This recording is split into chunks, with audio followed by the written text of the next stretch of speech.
Yo, this video is brought to you by Squarespace, helping you make beautiful websites quickly and easily.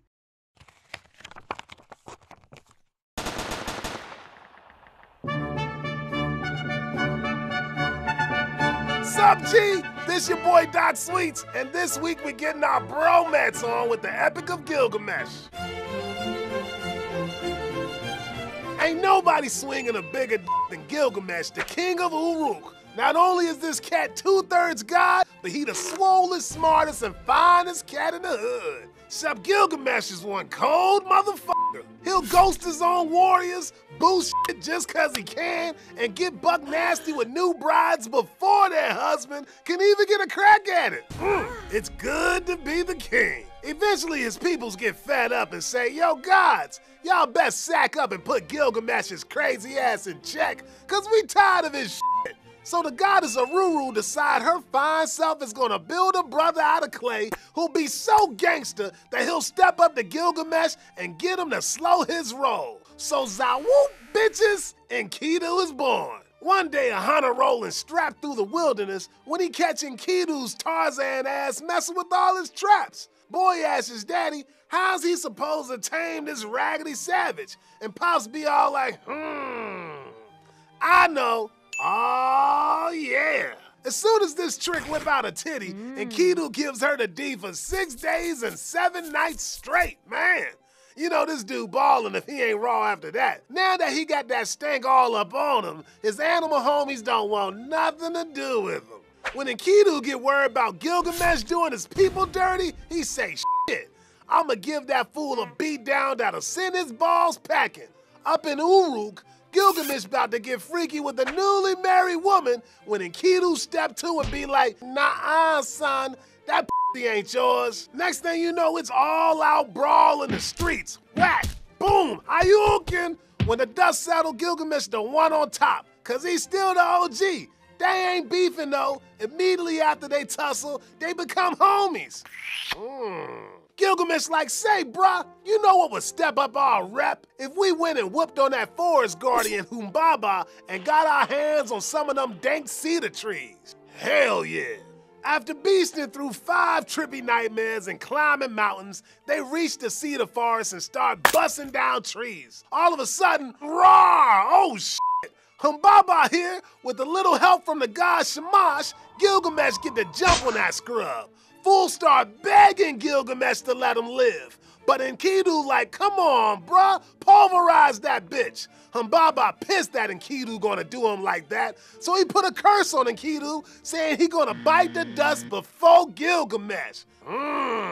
Gilgamesh like, aw, hell no. Nobody curses my boy, and rips his head off. Looking like a couple of pimps, Gilgamesh and Enkidu flow back to Uruk. Now Gilgamesh is so fly that Ishtar, the goddess of love and war, start getting all up on his nuts, asking to be his wife and shit. But he ain't feeling how she hit it and quit it with her other boy toys and shuts her ass down.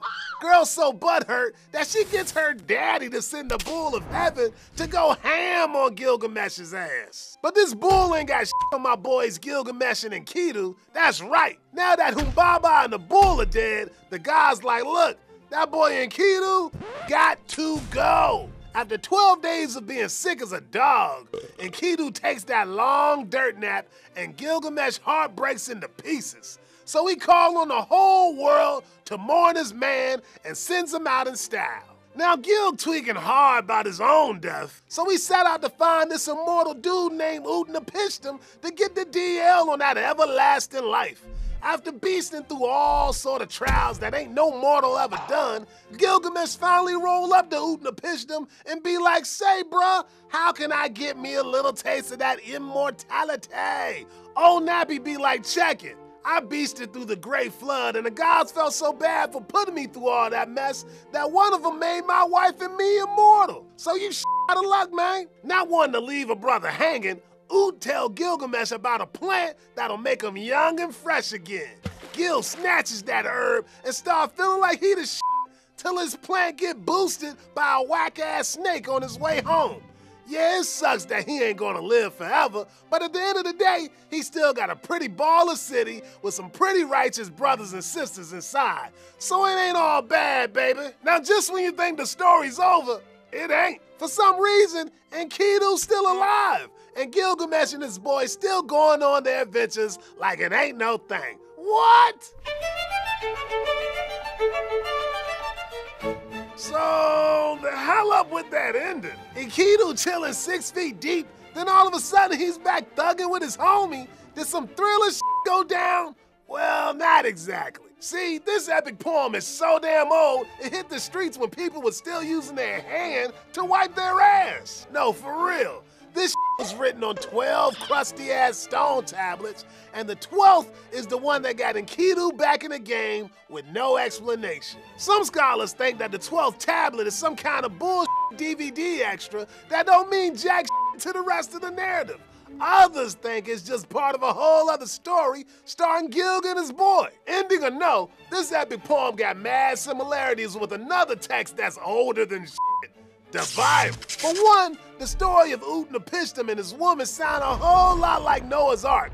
In both stories, the gods acting real crazy, trying to kill everybody except one family with a big-ass flood. And that snake who grubs on Gilgamesh's magic weed sound a whole lot like that hater snake who got Adam and Eve booted out of the Garden of Eden. And when Ut's woman dropped wise words on Gilgamesh, it's straight from Ecclesiastes. So what kind of crazy sampling is going down here? Some scholars think that the Bible took some of the same rhymes in Gilgamesh and remixed it to make some fresh new jams. Others say that since both texts were likely written around 2100 BC, they probably riffing off the same stories. Now at the heart of this story is a bromance as old as time. I mean, Gilgamesh is so tight with Enkidu, it's like he give Gil's life meaning. Before he meet Enkidu, Gilgamesh was all about that G-life of bitches and power.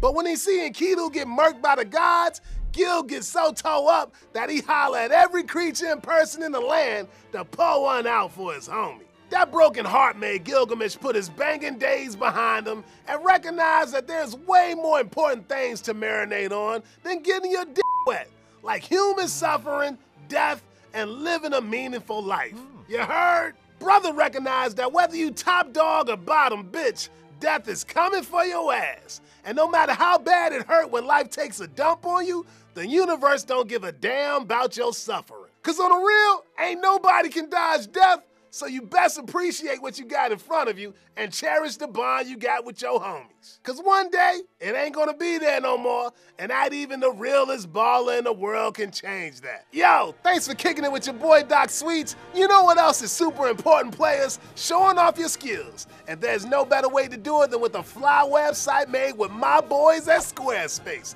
Squarespace has made it easy for anyone to create a smoking website, and they're giving all you well-read ballers 10% off your first order when you use the offer code THUGNOTES. They have all the tools to do it yourself and to show off just how OG you are. And Squarespace is hooking y'all up, so help support us by supporting our sponsors. Go to squarespace.com/ThugNotes or use the link in the description below to sign up today, and you'll get a free 14-day trial to test it out. Be sure to use the offer code THUGNOTES and you'll get 10% off your order. And we've got lots more videos on the way, so click here to go to our channel page, and if you haven't already, make sure to subscribe while you're there. Catch y'all next time, man. Peace.